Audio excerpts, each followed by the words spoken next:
पिछले 24 घंटे में उड़ीसा के ऊपर रेनफॉल का डिस्ट्रीब्यूशन वाइड स्प्रेड रहा है। ज़्यादातर स्थानों पे हल्की से मध्यम वर्षा तो हुई है। एक जगह पर वेरी हैवी रेनफॉल दर्ज हुआ है और 12 स्टेशन पे हैवी रेनफॉल भी दर्ज किया गया है। तो मयूरभंज के जामड़ा में सबसे अधिक 132 मिलीमीटर वर्षा जो है वो रिकॉर्ड की गई है। इसी के साथ जो सीजनल टोटल था हमारे जून महीने का 244.9 मिलीमीटर हो गया है, जो कि सामान्य से 17% डिपार्चर चल रहा है। लेकिन अभी भी झारसुगुड़ा, नुआपाड़ा, गजपति डेफिशिएंट कैटेगरी में चल रहे हैं।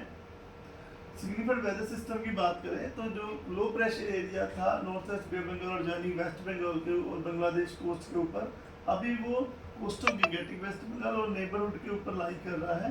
सुबह 8:30 बजे IST की ऑब्जर्वेशन के हिसाब से 30 जून के हिसाब से उसकी जो एसोसिएटेड साइक्लोनिक सर्कुलेशन है वो 5.8 किलोमीटर ऊंचाई तक जो है जा रही है।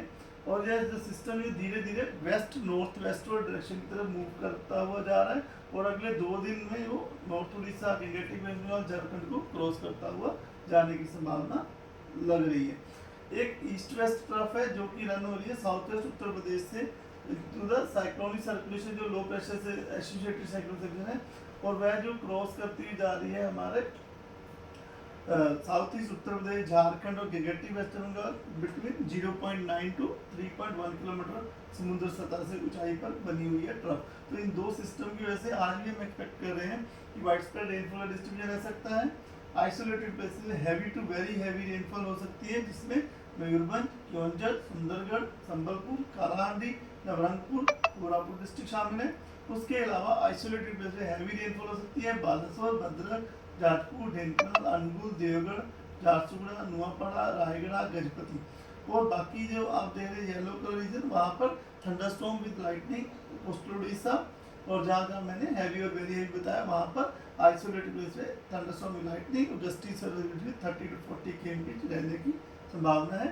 इसी बार डे टू 1 जुलाई को थोड़ा जो सिस्टम है वो आगे मूव कर जाएगा, तो उसमें सुंदरगढ़, झारसुगुड़ा, संबलपुर में ऑरेंज कलर वार्निंग रह रही है। बारगढ़, सोनपुर, अनुगुल, देवगढ़, केओंझर, मयूरभंज, इन सब डिस्ट्रिक्ट में हैवी रेनफॉल रह रही है और येलो वार्निंग रह रही है। और जो कोस्टल उड़ीसा है वहाँ पे थंडरस्टॉर्म लाइटनिंग और गस्टी 30-40 km रहने की संभावना है और डिस्ट्रीब्यूशन भी फेयरली वाइड स्प्रेड हो सकता है।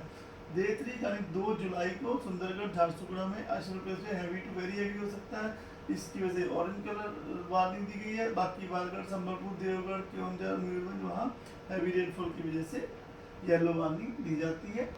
डे 4 में मयूरभंज, केओंझर में आइसोलेटेड प्लेस में heavy to very heavy rainfall रह सकती है। बाकी जाजपुर, ढेंकनाल, अनुगुल, देवगढ़, संबलपुर, सुंदरगढ़ में हैवी रेनफॉल की वजह से या 1-2 साल हो सकती है, इस वजह से येलो वार्निंग दी गई है। डे 5 में सुंदरगढ़, केओंझर, मयूरभंज में आइसोलेटेड से हैवी रेनफॉल हो सकती है, इसके वजह येलो वार्निंग दी गई है। डिस्ट्रीब्यूशन फेयरली वाइड स्प्रेड रह सकता है। डे 6 में 5 और 6 जुलाई को वार्निंग नहीं है, distribution Fairlie wide spread distribution रह सकता है।